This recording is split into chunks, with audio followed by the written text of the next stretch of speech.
एक बार की बात है, रघुवीर नाम का एक आदमी एक बड़े से घर में अकेला रहता था। रघुवीर एक छोटी सी नौकरी करता था। उसका इस दुनिया में कोई नहीं था। वह बस रोज सुबह नौकरी करने जाता और घर आकर खाना खाकर सो जाता। एक दिन रघुवीर जब घर वापस आ रहा होता है तो उसको आते आते काफी रात हो जाती है और रास्ते में उसे एक औरत खड़ी दिखती है।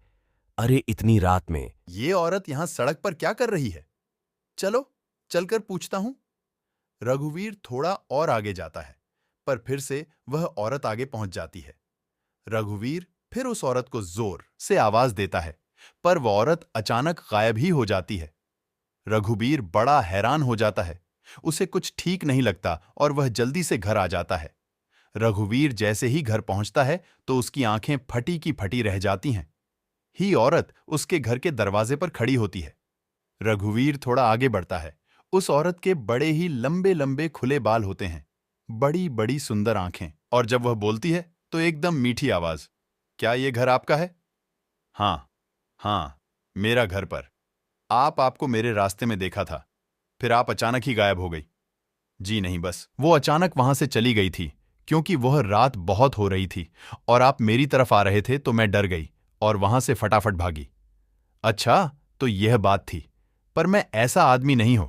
तुम मुझ पर पूरा भरोसा कर सकती हो। हाँ, मुझे भी ऐसा ही लगता है कि आप एक भले आदमी हैं और अच्छा हुआ कि मैं यहां आई। अरे आप यहां आए क्यों? मतलब मैं तो आपको जानता भी नहीं जी। वो मैं अपने गांव से आज ही आई हूं। यहां मेरी मौसी रहती है, तो बस उनके भरोसे यहां आ गई थी। यहां कोई नौकरी कर लूंगी और उनके पास रह लूंगी। अच्छा, तो फिर यहां कैसे? बस क्या बताऊं। उन्होंने तो मुझे साफ शब्दों में जाने के लिए बोल दिया कि यहां उनका ही गुजारा नहीं है, तो वह मुझे कैसे रख सकेंगे? और घर भी छोटा है।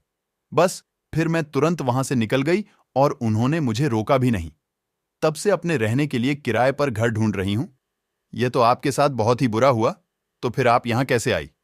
अरे बस, जब आपसे डर कर भागी तो रास्ता ही भटक गई और अपने आप यहां पहुंच गई।